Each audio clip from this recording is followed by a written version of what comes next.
I'd like to show you today why it's important not to cut the baby's umbilical cord too early. A very common procedure is to cut the cord within 30 seconds after birth. But as I can show you here, there's good reason to wait for at least 2 minutes, if not waiting until the cord stops pulsating. So here's our fetal-placental unit. When the baby is born, of course, the placenta is still inside. There is baby's blood in the baby's body, but also out in the placenta.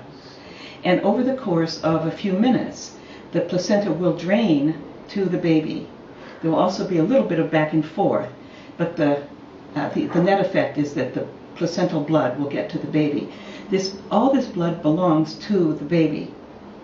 So now, this is the volume of blood that is shared between the baby and the placenta at birth. This is about 450 milliliters that is shared between the baby's body and the placenta at birth. And so if this is the total amount, this represents the amount of blood in the baby's body, and these are actual amounts as calibrated for an average-sized baby. So this is about the amount of blood that a baby would have in its body at birth, about 300 milliliters of the 450 total.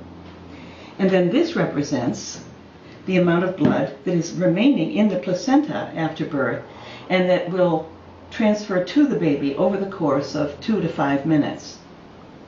Now, I think it's pretty clear that if you cut the cord immediately after the baby is born, the baby is shy about 1/3 of its total blood volume.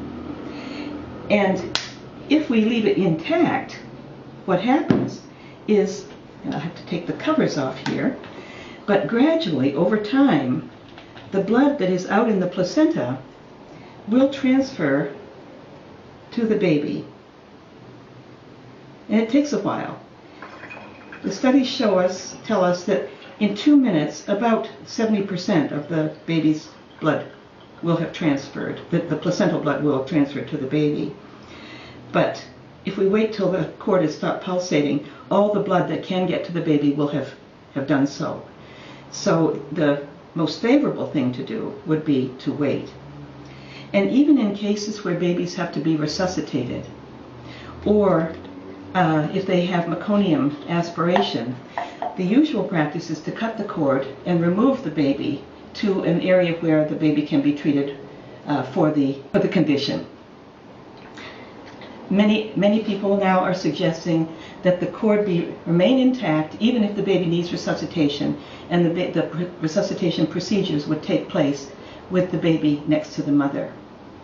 Now, the last couple of questions: is there any harm to waiting?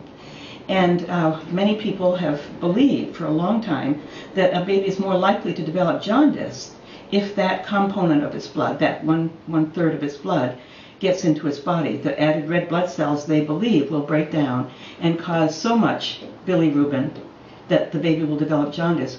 But the studies, especially by Hutton, her systematic review, have shown us that even though bilirubin levels are somewhat higher, they do not reach clinical jaundice levels, even if we leave the cord intact.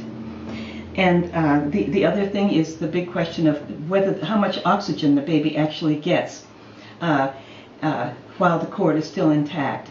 And we do know that babies that if the cord is intact, the baby is continuing to get blood supply from the placenta, there is more time for resuscitation because the baby is benefiting from the oxygenated blood that's returning from the placenta.